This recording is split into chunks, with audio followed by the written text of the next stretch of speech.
ভুলে যান সাধারণ যুদ্ধবিমানের কথা। আজ আলাপ হবে ইরানের এমন এক শিকারীর সাথে যার ক্ষিপ্রতা চিতার মতো আর নজর ঈগলের চেয়েও তীক্ষ্ণ। পরিচয় করিয়ে দিচ্ছি কাউসার। এর গতি কত জানেন? শব্দের চেয়ে 1.6 গুণ দ্রুত, অর্থাৎ ঘন্টায় প্রায় 1900 কিলোমিটার। শত্রু কিছু বুঝে ওঠার আগেই এটি তার এলাকা ছাড়খাড় করে দিয়ে চোখের পলকে গায়েব হয়ে যায়। কাউসার শুধু দ্রুত নয়, এটি অসম্ভব ক্ষিপ্র। এর হাইটেক অ্যারোডাইনামিক্স একে দেয় ডগ ফাইটে অজেয় শক্তি। বাতাসের মধ্যে অবিশ্বাস্য সব মোড় নিয়ে এটি শত্রুর মিসাইলকেও ফাঁকি দিতে ওস্তাদ। একে বলা হয় আকাশের এক ডিজিটাল স্নাইপার। এর ভেতরে কোনো পুরনো আমলের কাঁটা নেই, আছে সম্পূর্ণ স্মার্ট ডিজিটাল অ্যাভিয়নিক্স।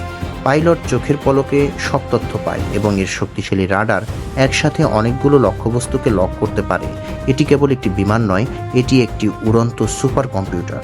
এর ডানার নিচে ঝুলে থাকে ইরানের নিজস্ব প্রযুক্তির স্মার্ট মিসাইল আর প্রিসিশন গাইডেড বোমা। একবার টার্গেট লক হলে রক্ষা পাওয়া প্রায় অসম্ভব। আকাশসীমা রক্ষায় এটি এখন ইরানের এক নতুন প্রতিরক্ষা ঢাল। বৈশ্বিক প্রতিরক্ষা ব্যবস্থার নিয়মিত আপডেট এবং গভীর বিশ্লেষণ পেতে পেরিস্টক্স চ্যানেলের সাথেই থাকুন। ধন্যবাদ সবাইকে।